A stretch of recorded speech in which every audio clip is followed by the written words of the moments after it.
सहना भवतु सहनौ भुनक्तु सह वीर्यं करवावहै तेजस्विनावधीतमस्तु मा विद्विषावहै। ॐ शान्ति शान्ति शान्तिः। ॐ पूर्णमदः पूर्णमिदं पूर्णात् पूर्णमुदच्यते पूर्णस्य पूर्णमादाय पूर्णमेवावशिष्यते। ॐ शान्ति शान्ति शान्तिः। श्रुतिस्मृतिपुराणानाम् आलयं करुणालयं नमामि भगवत्पादं शङ्करं लोकशङ्करं शङ्करं शङ्कराचार्यं केशवं बादरायणं सूत्रभाष्यकृतौ वन्दे भगवन्तौ पुनः पुनः। ईश्वरो गुरुरात्मेति मूर्तिभेदविभागिने व्योमवद्व्याप्तदेहाय दक्षिणामूर्तये। ॐ आप्यायन्तु ममाङ्गानि वाक्प्राणश्चक्षुश्रोत्रमथो बलमिन्द्रियाणि च सर्वाणि सर्वं ब्रह्मोपनिषदं माहं ब्रह्म निराकुर्याम् मा ब्रह्म निराकरोत् अनिराकरणमस्त्वनिराकरणं मे अस्तु। तदात्मनि निरते यौपनिषत्सु धर्मास्ते मयि सन्तु ते मयि सन्तु। ॐ शान्ति शान्ति शान्तिः।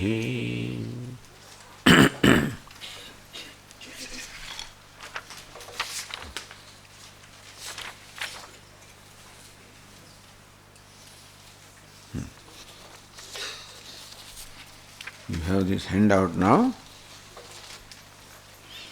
Ashariro vayuhu abhram vidyuta stanaitnuhu asharirani etani tadyatha etani amushmadakashat samutthaya paranjyotihi उपसंपद्य स्वेन रूपेण अभिनिष्पद्यन्ते।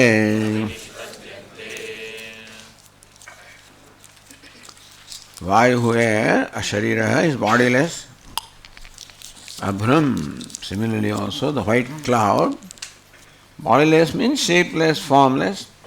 By body is meant one that is possessed of the hands and head, so Shirpanyadiman, possessed of the head, hands, etc. So Vayu is not like that, nor is the white cloud. Vidyut, lightning, Stanaitnu, thunder, Etani, Asharirani. So these are the examples of Asharirani, bodiless. This is, as I said, just simple examples. And what is meant by Asharirani, that are bodiless, meaning that they do not have body in a conventional sense, having hands and legs and head, etc. Tunditha etani amushmat akashat samutthaya. We discussed this example yesterday, that before the rainy season you do not see. You don't feel the wind, you do not see the clouds, you do not see the lightning, you do not hear the thunder. So all the signs of rain are not there. All of these are there, but they are not visible because all of them have now merged into Akasha. So they are indistinguishable from Akasha. Because they don't have the individual body, therefore they cannot be distinguished from Akasha. This is before the rainy season, rain.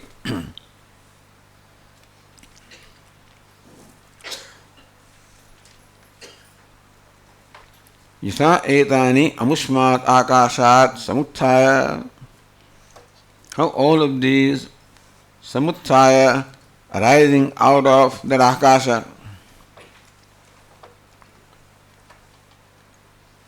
param jyotihi upasampadya svena rupena abhinishpadyante. Now when summer comes and the sun, it shines, scorching sun and shines of summer, and that is the beginning of rainy season. And so one by one the signs of rain start appearing in the sky, and you feel the wind, and you see the clouds, and you see the lightning, and you see the rain. So they were all there. Not that these were non-existent, they were all existent, except that they were not distinguished from each other, they did not have their own form. So rain is rain, lightning is lightning, cloud is cloud, thunder is thunder. Now all of them have attained their form. How did this happen? Param jyotihi upasampadya. When the sun starts, scorching sun starts shining, then all of these as though separate from their indistinguishable form into the distinct forms. Evameva. So next one says, Evameva eshaha samprasadaha asmat sharirat samuttaya paranjyotihi upasampadya svena rupena avinishpadyate. So let us take this much. Evam eva, in a manner similar to the example that was given. Yesha samprasadaha. This samprasadaha, yesterday we discussed, samyak prasidati samprasadaha, one who is pleasant, who is very happy with oneself. Samprasadaha. And this word samprasadaha is generally used for the deep sleeper. Because as I said yesterday, for a sleeping person is out of contact with any of those things that can create complex in him, that can create a sense of limitedness in him, and therefore that can create conflict and dukkha in him. Therefore, you can say that the Atma is in its own essential nature. Atma is always samprasada, always of the nature of Ananda. But in the waking state, because of the identification of the gross body, he also comes in contact with the outside world. And therefore, he identified with the body. Priya preha apahatihi nasti. Therefore, there is no escape from priya apriya, no escape from this attack of the opposites, namely desirable, undesirable. So the waking state, because of identification of the body, there are hardly any moments when we are free from this attack, you can say. You should not call it attack, but the thing is, our mind is such, it gets influenced by whatever it perceives, whatever it experiences. And it is the nature of mind to brand whatever it experiences. What is experience is whatever it is. But it is the nature of my mind to brand it desirable, undesirable. It's quite likely that what I brand as desirable is what you may brand as undesirable. So in a given situation, I may react with pleasure or happiness, you may react with pain. But talking about the story of an individual, thus in the waking state, because of identification of the body, is always in contact with the desirable, undesirable. In fact, he is only in contact with the world. He brands it desirable and undesirable. Which means we have a choice of not branding things. It has become our habit to brand whatever we come in contact with, desirable, undesirable. We have a choice not to do that. So it is the habit of the mind, and we can address this mind. Why do you call this desirable? Why do you call it undesirable? Like a child's habit to just cry. See something there, see something, and then no reason sometimes for crying, no reason for reacting, no reason for behaving the way sometimes people do. And so also the Atma keeps on behaving like this. Keeps on branding things and then suffering. It is not that there is pain because of the world, or it is not that the contact with the world necessarily makes one happy. It is the branding of the world that I do. That is what causes reaction in me. I brand something as undesirable and I react in one way. I want to get rid of it. I want to create distance. I don't want it. I brand something else as desirable and then I want to have it, I want to possess it, I want to enjoy it.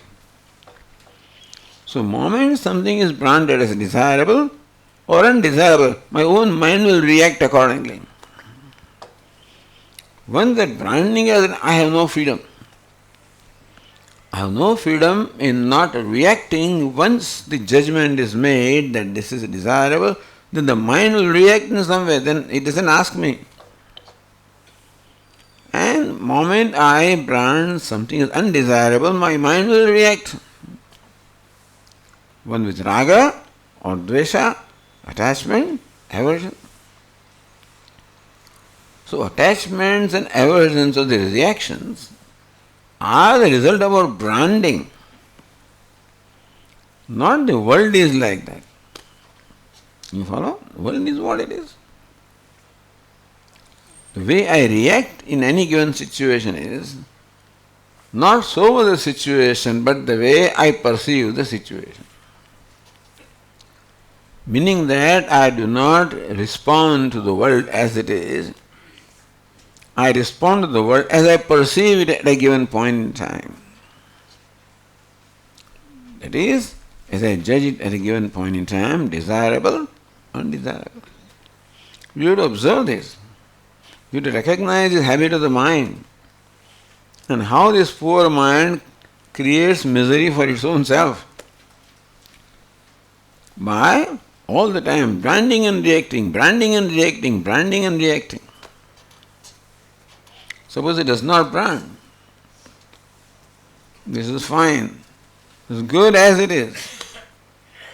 It is in order, suppose the mind says, it is in order, it is in order, it is in order. You know then what? No reaction.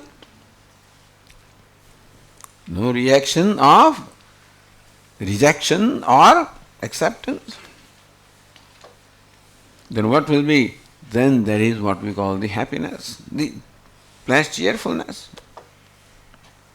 So that is the freedom we have, and that's the freedom, of course, is one of the freedoms that Upanishad wants us to acquire. But anyway, that is how the this one keeps on reacting like this.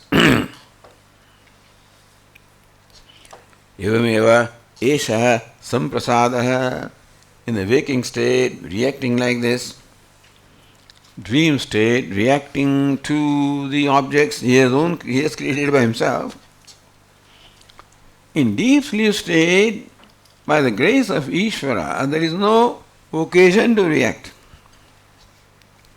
Because there is no creation around him, either gross creation, subtle creation, and therefore now he is in a state where there is no occasion to react. And when he does not react, then he is by himself. That's called samprasada. Waking state also, if we do not react, we are samprasada. Meaning that we are the pleasant ones. Happiness is our nature, and that's what we are in the waking state also. But we deny that nature of ourselves by these reactions. In deep sleep state, there is no occasion to react. Because there is nothing to react to, therefore, I remain what I naturally am. That is the samprasada. Asmat sarira samuttaya. Now, what's the reason why in the deep sleep state is samprasada? Because there is no identification of the body. No identification of the gross body, subtle body, there is samprasada. So what happens by nature? We have freedom to do it intentionally, deliberately. Because in deep sleep state, I become free from the identification with the body. That means it is not my nature. In the waking also, when I thought myself to be so and so, that was not my nature. Had I been so and so, in deep sleep state also I would have been that alone. The nature will never go. What is unnatural, what is incident alone can come and go, what is essential can never go. The fact that in the deep sleep state, the idea that I am so and so arising from the body identification is not there, that means this body identification is not inherent. Therefore it goes away. So I can deliberately do it now.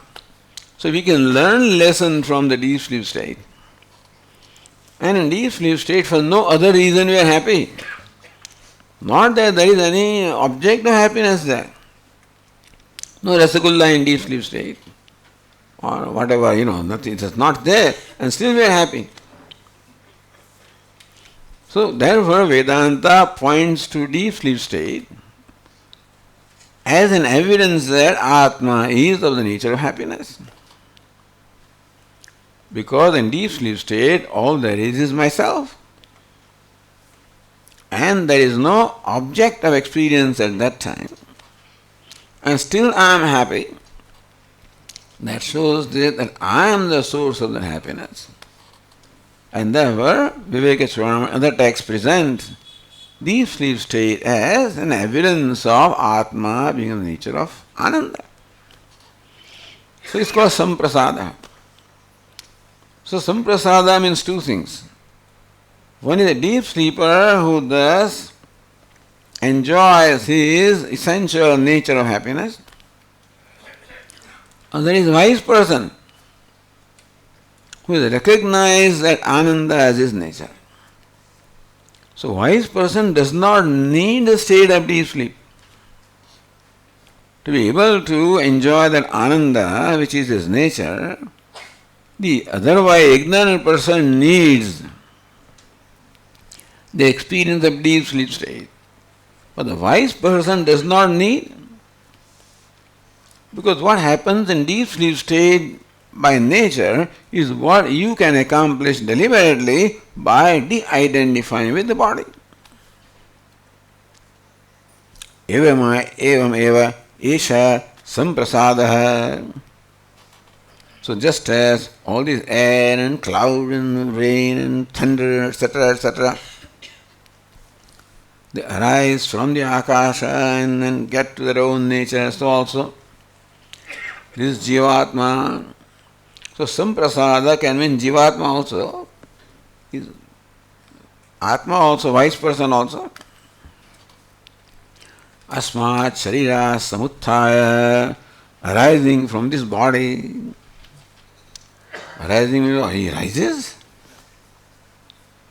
So samuttaya is the expression or the verb used for this vayu, etc., arising from the akasha. There is no arising here. Not that the Atma arises from the body, but just as they separate from akasha, so also Atma becomes separate from the body. What happens, Swami?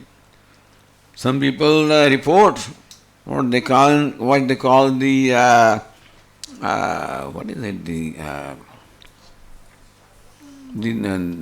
experience of the death. What is it? Near death. So he is there, Death is happening in his body, he is there. Swami, I was watching. watching what is happening here and how people came and whatever else they did. That's what they report. So that is samutthana. There is no such samutthana meant here that he really separates from the body. That's not intended here. What is intended is that his notion that I am one with the body, he becomes free from that notion. That's all. Fortunately, no action is to perform. All that is to be recognized is what is. So by the grace of the teacher and the scriptures, as Indra was taught by Prajapati, first he was told that you are the waker, then he was told you are the dreamer. That means that you are not the gross body. You are a sleeper, which means you are not the subtle body. You are Samprasad, you are not the causal body. In stages, Prajapati imparted teaching to Indra. Not right away was told you are Samprasad, you are Brahman. It can be told, depends upon the adhikari. The kind of adhikari that Indra was needed this communication in stages, so every stage Indra is prepared for the next one. In case Indra is not prepared, he is advised to spend 32 more years to be prepared for the next instruction. So, as far as we are concerned, it means that we have to grow constantly. So, this 32 years of penance indicates a self-growth on the part of Indra. Self-growth means the antahkarana shuddhi on the part of Indra. That his antahkaranam progressively becomes purer and purer. Because Vishuddha Sattva. Then he can be told, Maghavan Martyam Vayadam Shariram. Hey Maghavan, this Sharira is mortal. The gross and subtle body, that is complex, Upadhi is mortal. Tadasya, Amrutasya, Asharirasya, Atmana Adhishthanam. It is presided over by. So this body is the seat of the expression of the Atma, that is body, unembodied, that is immortal, that is fearless, that is Brahman. It is the seat of expression. Or it is a seat for his enjoyment. That means he is different from this. So that way, the difference between the body and the Atma was shown. Asma, Sharira, Samuthaya. When Indra appreciates what the teacher is saying, first he appreciated that I am the dreamer, which I am not the waker, which means I am not the gross body. Then appreciated, I am the sleeper, that means I am not the dreamer, that means I am not the subtle body. Who is the waker? Atma, identified with the gross body, is called the waker. Vishwa. Atma, identified with the subtle body, is called the dreamer, Taijasa. Atma, identified with the causal body, is called the sleeper, Prajna. I mean, this kind of background is taken for granted here in this. There are likely that there are some of you who were never exposed, or never, what is this Veka Swami, what is this Vishwa, what is Taijasa, what is Prajna, never heard of that, which I appreciate. Maybe we should have started with a more fundamental lesson. That we go through these three states of awareness, you can call it. Waking, dream and deep sleep.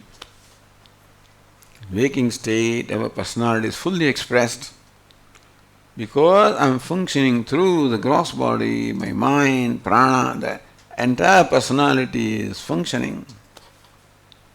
So I am called Vishwa, complete one. Then, for in the dream, I give up the identification of the gross body.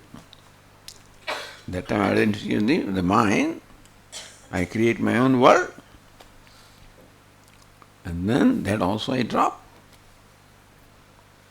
You get tired.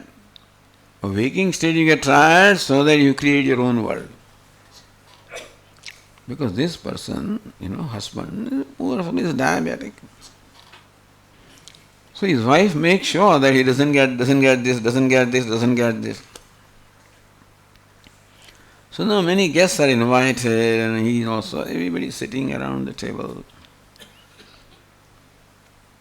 And they serve what is it? Rasamalai. So Swami says to the hostess, come on, give it to him also. No, he doesn't get it, He thought that big Swami just came, he may get it.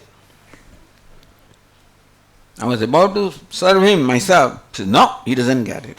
So poor fellow in the dream, then he creates his own rasamalai. And eats as much as he wants. The vasanas which are left unsatisfied in the waking, they become the dream world. But that is the dream, where we create our own world. And that also is given up. I get fed up with that and I go to sleep, and there is complete freedom. So Ratva Charitva, the thing is, this experience of waking, dream, deep sleep show that Atma is asango hyayam purusha. The Brihadaranyaka Upanishad presents these three states of experience to draw our attention that asango, this purusha is asanga, unconnected. Anandvagato tatra bhavati. He experiences all the waking experiences, pleasure and pain. Look at Vairagya. In the waking state, I have all these things, I have created my whole world around me. And I just drop everything here. Anandvagatastena bhavati. I leave everything here and go to the dream and create my own world. Then also, Ratva, Charitva, there also I experience the pleasure, so punyam, papam, pleasure and pain I experience. And he just drops everything there and walks away. Atma walks away from the waking world and goes to dream world. Dream world is created by himself, he walks away from there. That is called Vairagya. Asangoyam Purusha, this Purusha, Asanga, unconnected, goes to sleep. Then he experiences again the pleasure, pain, whatever it is there, lets it go, comes to waking. This shows the asangatvam of the Atma, the observation about the whole day's life. The situations or the states that we pass through, waking, dream, deep sleep, they themselves show that we are unconnected. Except then the teacher points out that, hey, you are unconnected.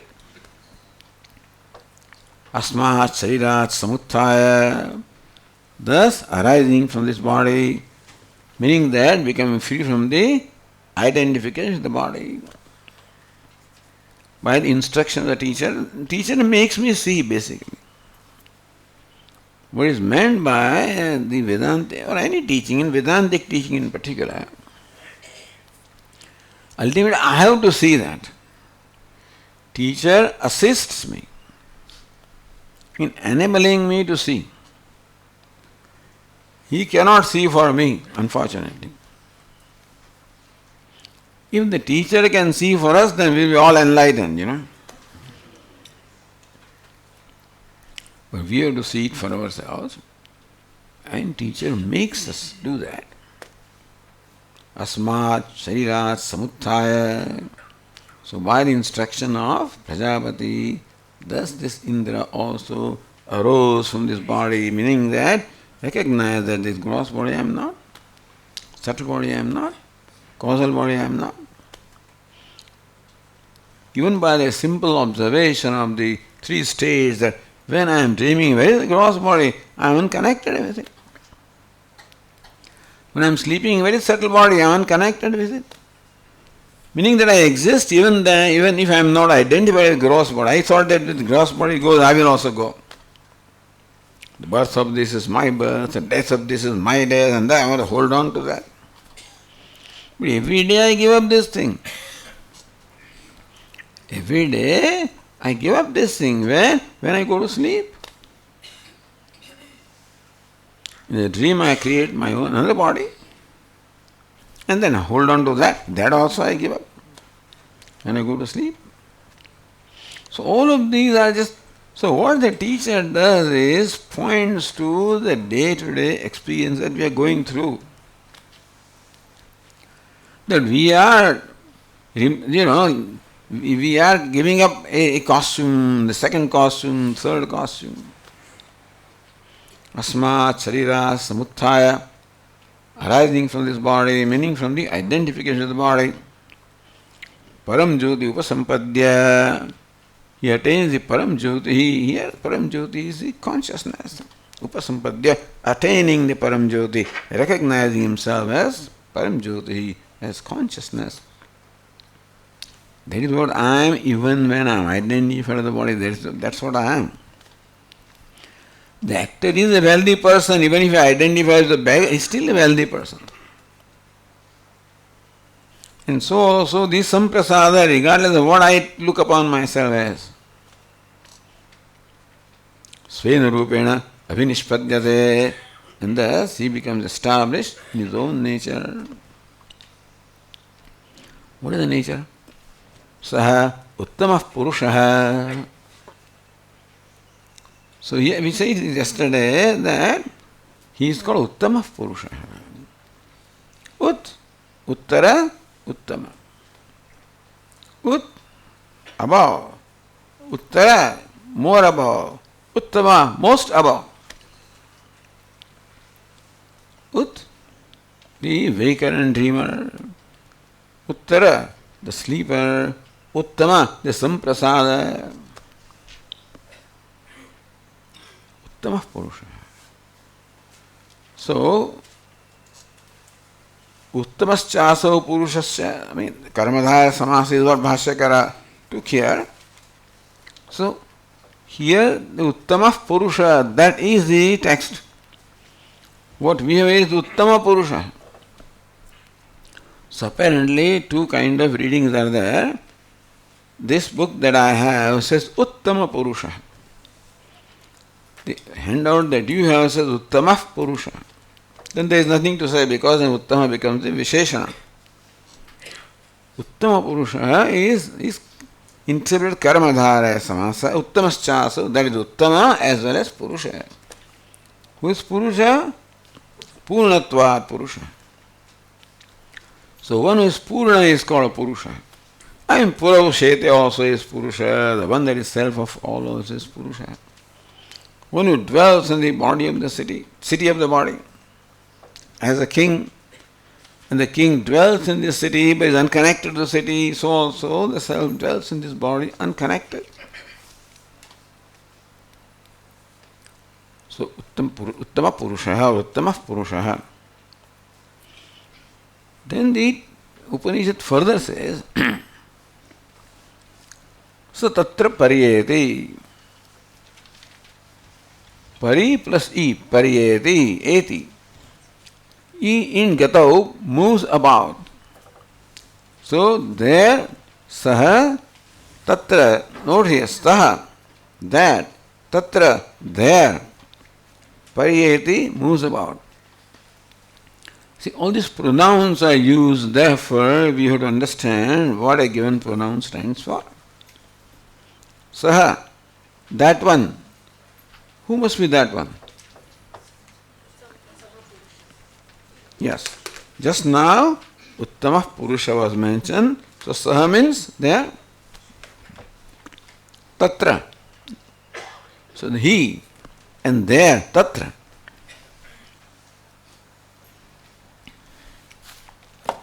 That will be interesting. Tatra means what? There. There is also a pronoun. So, what would that be? Uttama Purusha, Uttama Purushe. This one, who is Uttama Purusha, in his own self, Tatra. Uttama Purusha in his own self. Swasthataya sarvatma buddha pariyeti, moves about. So wise person moves about in his own self. Wise person recognizes himself what? Uttama Purusha. I am Uttama and I am Purusha. I am Purusha, the consciousness. Uttama, the most exalted. But then, most exalted, these fellows are all idiots. I am Brahman and everybody is. So what is the vision of a wise person? I am Brahman. You people are all, Jivatmas. No. Sarvatma Bhutaha. Purusha means Purnatvat Purusha. Or Purishayanat Purusha. He knows him as Purusha, as Purna, as complete. At the same time also knows himself to be Sarvatma Bhuta, as self of all. So that's the beauty of this knowledge. That the wise person recognizes himself as equal to everybody. Self of all. In his vision, all there is I, there is nobody superior, nobody inferior. Sayaschayam Purushe, Yascha Savaditye, Saikaha. The one that is in this Purusha, the individual, the one that is in Aditya, the cosmos, is also the one. So, although we experience all the differences, the variety and diversity we experience also the inequality called disparity. In spite of, so there are no two things that are equal. And in spite of that, Upanishad says he sees the self everywhere. Now, how do I see myself everywhere, in everyone?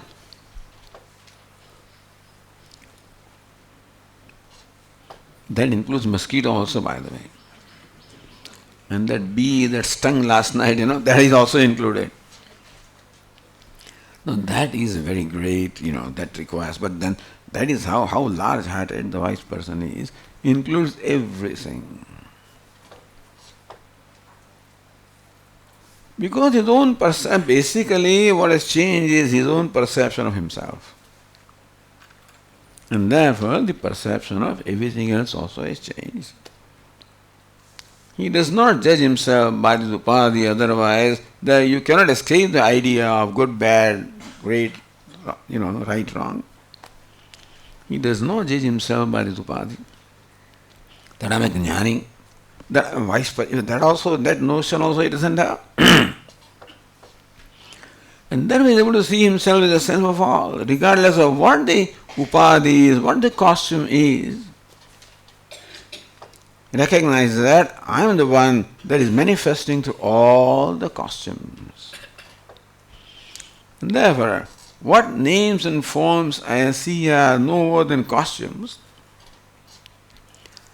And it does not matter what the costume is. If we know the costume as costume, then it doesn't matter what it is. If I take costume to Rio, then this is a king and this is a beggar, then the difference will be there. But I know that king also is a costume, beggar also is a costume. It doesn't matter what the costume is, because I realize that one who is wearing the costume is different. So these are all costumes. In that the wise person sees himself manifesting through all the costumes. Swasthataya sarvatma bhutah pariyeti, he moves about. Where? In his own self? Because that's all there is. Where will a wise person move about? When he sees himself sarvatma, the self of all he sees is himself. So he moves about. Where will he move about? In his own self? Sapariyeti, moves about in Uttama Purusha, in the self, because that's all there is in his vision. Kvachi Indradhyatmana. And then the passage describes Jakshat Kridat Ramamanaha. So see the translation, Jakshat, laughing or eating, two meanings can be there. Kritan, playing. Stribihiva with women. Yanirva with vehicles. Gnatamirva with relations. Ramanaha rejoicing. Sounds very mundane, is it not so? Sounds very worldly. He is playing and sporting with women and with friends and with vehicles. And perhaps seeing this picture, I don't care for this. But no, it's not literally meant that he is, he's reveling with people and he's sporting with women and stuff like that. What is meant is that the ananda or happiness that one may gain by doing this, he already has, that's all. He knows the nature of ananda, which includes this and everything. So shnute sarvan kaman sa brahmana vipaschiteti. ChandogyaUpanishad says, Satyam jnanamanantam brahma yo veda nihitam guhayam parame vyovan. So one who sees Brahman, the self, in one's own heart, as one's own self. So shnute sarvan kaman saha. This wise person simultaneously ashnute experiences all the pleasures. Now is it possible? We experience the pleasure through our sense organs, And the mind, these are all very limited things, so what you can experience is also going to be very limited. How can the wise person experience all the pleasures together? Meaning that it cannot be through sense organs. Through the mind, Brahmana vipaschita, as Brahman, as omniscient, he as though experiences all the pleasure, meaning he is of the nature of ananda. So here it is described this way, not that he sports with women and this and that, all that stuff, which he may, I don't know, but then he doesn't have to. To be happy, to gain that happiness of sporting, etc., he doesn't need to do this because it is so. Atma, what is it? Even Bhagavad Gita also says, Yasva atmatarevasya atmatruptasya manaha atmaniva santushtaha tasya karyam vidyate. Atmaratihi vasyat, one who revels in himself. Atmatruptasya, one who is content with himself. Atma santushta, satisfied with himself. So, all these, what is it? All levels of happiness he gains, Priya, Moda, Pramoda, whatever you call it. He gets it from Atma. Meaning, he abides in happiness. It's not a matter of getting or experiencing. Ananda is in self, and therefore you are Ananda, not that you're experiencing Ananda. But how to describe that? So this is describing in mundane words. So people who are listening, they will say, oh, this is what, then I want this. So this is what people would be attracted to. Wow, he has all the vehicles. Now he gets all the divine vehicles, he gets all the apsaras, stuff like that. And then I guess that's worthwhile. So sometimes the result is described in mundane terms in order just to give us an idea of what happiness is.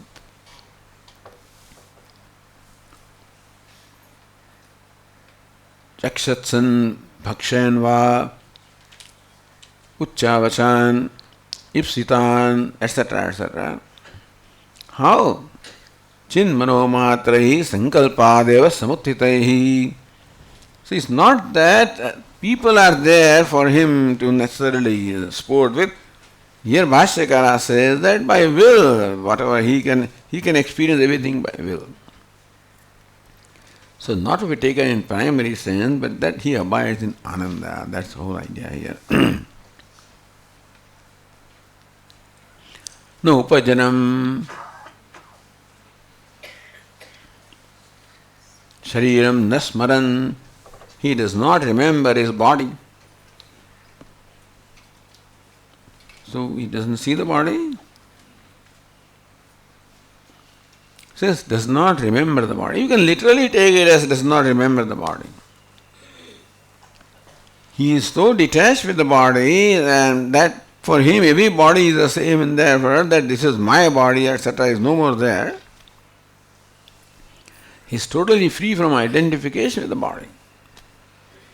And he does not remember body means that he is so absorbed in the fact that I am Brahman, that as far everything is out of his consciousness. That also you can say.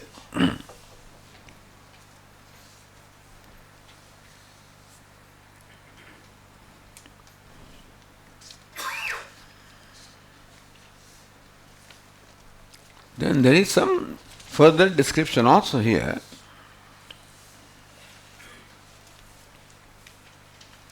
स प्रयोग्य यथा आचरणे युक्त है. So look at the second page, next page, 610. स प्रयोग्य. Prayogya means an animal, a horse or a bullock. Acharane yukta is attached to a chariot or a cart. Just as the bullock is harnessed to a cart or a horse is harnessed to a chariot. Example.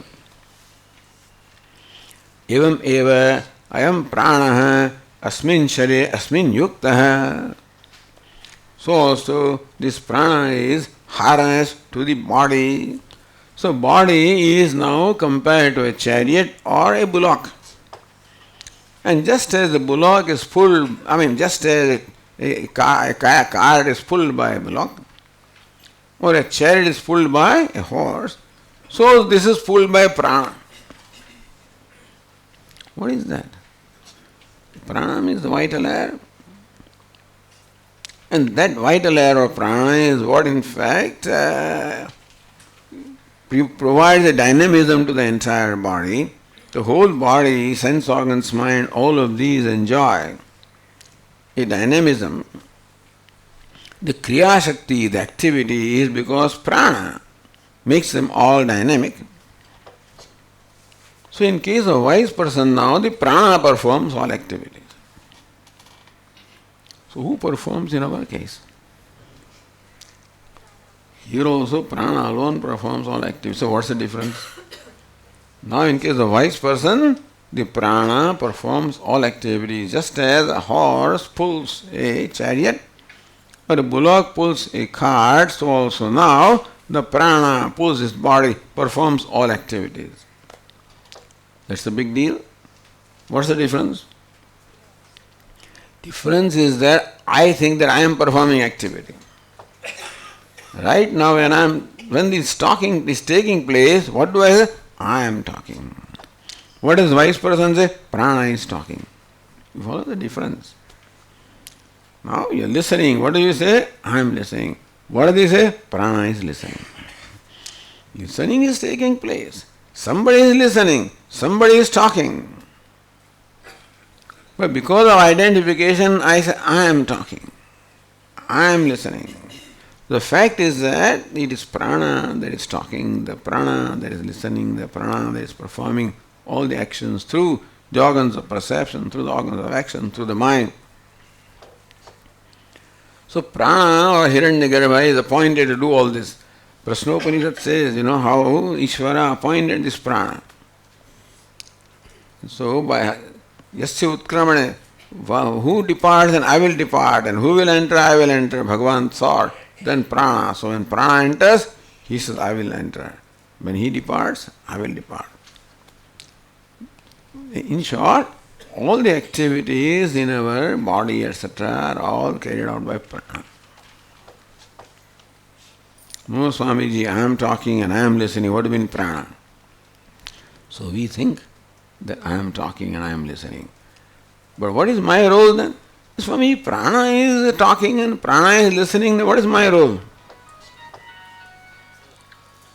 What do you think is my role? I am doing nothing. Even observing also is an action, sort of. I just am. In my presence, everything takes place. Bhagavad Gita describes this beautifully. Neva kinchit karometi yukto manyeta tattvavit pashyan shruvan sprashan jagyananasna, etc., etc. Bhagavad Gita says that the wise person says that I do not do anything. He is seeing, hearing, eating, drinking, talking, walking, all of these. He says, I don't do anything. He says, I do not do anything. For that he has to talk. Is it not so? He says, I do not do anything. But then who is talking? I am not talking. But that you are saying in words. It sounds funny, isn't it? Or contradictory. Wise person says, I am not talking. And who is talking? The I am is not talking. We connect the I am with talking, I am with hearing, I am with... So we connect I am with everything, and that is why this I am seems to be is credited with or accused of talking, walking, etc. I am not even an observer, I just am, that's all. Maya adhyakshena prakriti suyate sacharacharam. Lord Krishna says, it is just by my conscious presence that the prakriti performs the acts of creation, sustenance, dissolution. So that's how the wise person is, doesn't do anything. And everything still gets done.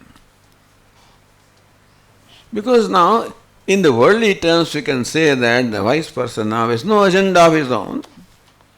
Prajahati yada kaman, Lord Krishna says, when he gives up all desires, meaning that he has given up all agenda, he has no agenda. So this is how Vedanta says, who is the perfect person who has no agenda? That means he doesn't do anything, isn't it? No agenda, I mean nothing to accomplish. That becomes a useless person or what? No, he has nothing to accomplish for himself. Then what does he do? Now therefore he is devoted to the accomplishment of what Ishvara wants him to do. He has become totally an instrument in the hands of Ishvara, like a flute in the hand of Lord Krishna. So flute permits Lord Krishna to bring out whatever tune he wants. Flute says, wait, no, I don't like this. Hey Krishna, I do not like this. Play this. No. Totally permits the musician to play whatever it wants. So also the wise person becomes totally an instrument in the hands of the Lord, who functions through him. Prayojya. Therefore he doesn't do anything, prana does, meaning that Ishvara. Prana also can stand up Hiranyagarbha, and that is what does everything. He does not do anything. This is called total freedom. Now, that's a way of describing freedom. The Upanishad way of describing freedom is it doesn't do anything. Doesn't sound very exciting, Swamiji, in this world. What do you mean he doesn't do anything? Who is going to feed him? If he does not do anything, then who will feed him? Isn't it? You get something only when you contribute something. That's what you've been telling us, Swamiji. Now this fellow stopped contributing also.